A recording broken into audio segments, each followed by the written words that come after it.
Big news today, viewers, because Shimano have finally launched their first ever full wireless group set. Wow, it's taken them long enough. It's only available for mountain bikes right now, but I'm sure a road and gravel version is right around the corner.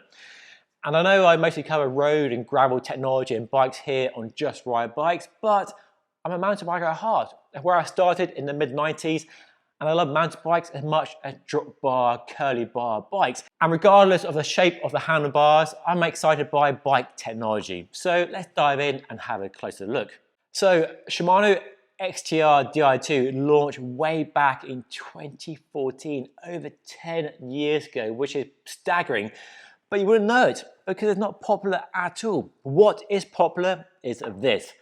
SRAM, the big rival to Shimano, have absolutely stolen loads of market share with their axis and now more recently transmission technology. Just amazing technology. The full mount interface is rock solid, it's tough as an old pair of boots, and they trickle it down to low price points, GX and lower as well, so more people can benefit sooner rather than waiting for companies to slowly bring out a more affordable version of their top tier group sets, which is normally the case.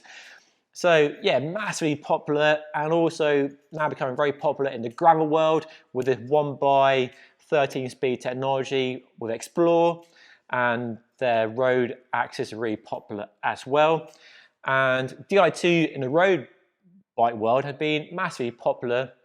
Dura-Ace, Ultegra 105, now in third generation of Di2. But in the mountain bike world, yeah, it's a very different story indeed. So Shimano have clearly been lagging behind in the mountain bike world, and they finally decided to do something about it. But the question is it too little, too late?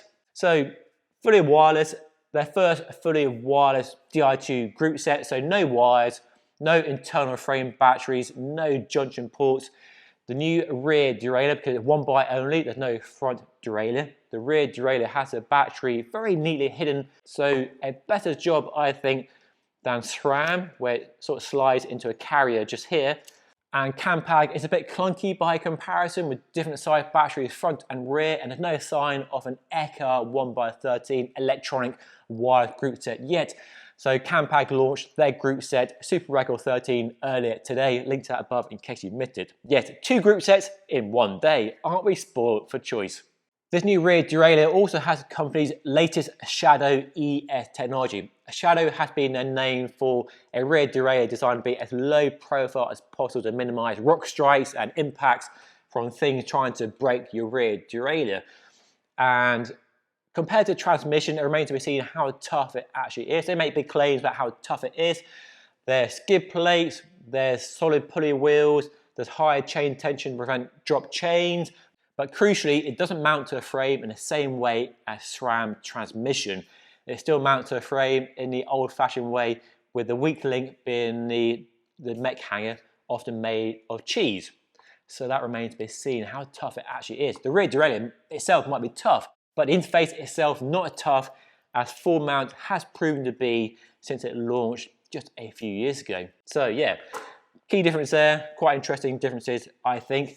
There are new Di2 shifters as well with multi-shift and single shift options, and a new sort of third button, bonus button, which you can program via the app for different shifting requirements or control your computer or something else on your bike as well. And then to the brakes. The brakes have been redesigned from the ground up with something called ErgoFlow.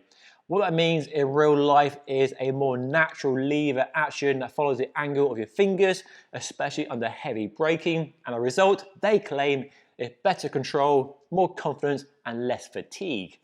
The brakes themselves, the calipers, are also offering more power as well. They totally revamped the lineup with a lightweight XE race option, a more aggressive trail enduro option in the middle, and then the standout really is the enduro option with 4 piston calipers, the most powerful option in the range.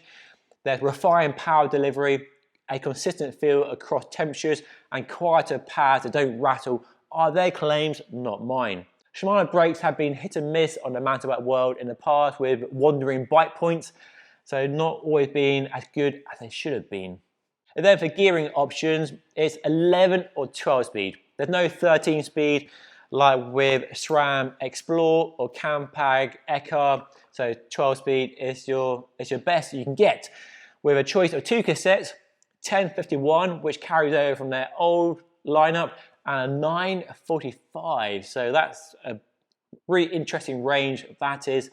There's also new cranksets, a beefed up enduro option with impact resistant being the main focus on that one, and a lighter one for XC racing. And both have a Holotech 2 design, hopefully more reliable than we've seen in the past, and different crank lengths and chainset options as well. There's also new carbon fiber wheels as well, lightweight XC racer options, and enduro trail version, which are a bit more beefy and burlier. And the hubs have been refreshed.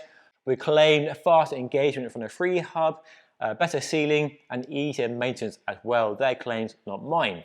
And those then are the main details on Shimano's new XTR Di2 group set. I haven't tried it yet, but hopefully I'll get a chance to ride it very soon. Make sure to subscribe, hit that button down below if you want to see my review and ride impressions of the brand new group set on a mountain bike very soon. And what's it mean for gravel? Well, very clearly, I think we'll see a GRX version of this technology very, very soon.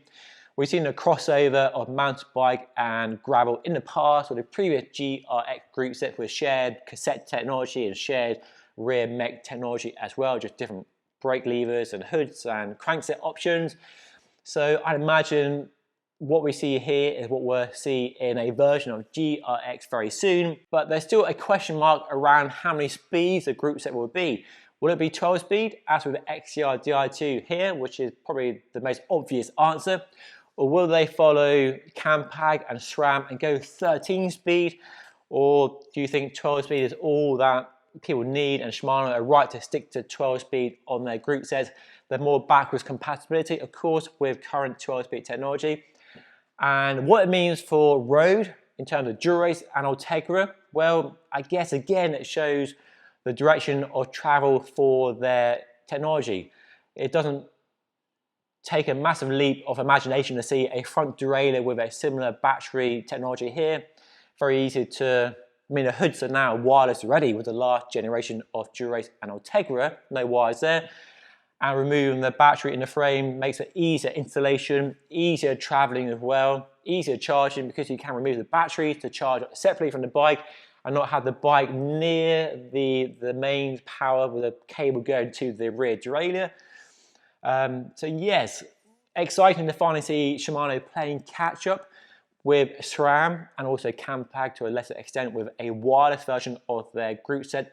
Interesting to see them launch XTR Di2 first and not GRX or Dura-Ace, and a staggered launch and not launching everything at the same time. So yeah, watch your space, I guess, for a version of GRX and Dura-Ace coming, I imagine, very soon, this year, hopefully.